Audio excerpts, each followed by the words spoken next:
हनुमान् श्रीपदो वायुपुत्रो रुद्रो नघोजरः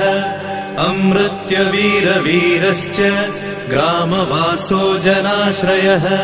धनदो निर्गुणः शूरो वीरो निधिपतिर्मुनिः पिङ्गाक्षो वरदो वाग्मी सीता शोकविनाशकः शिवः शर्वः व्यक्तो व्यक्तो धराधरः पिङ्गकेशः पिङ्गरोमा श्रुतिगम्यः सनातनः अनादिर्भगवान् देवो विश्वहेतुर्जनाश्रयः आरोग्यकर्ता विश्वेशो विश्वनाथो हरीश्वरः भर्गो रामो रामभक्तः कल्याणप्रकृतिस्थिरः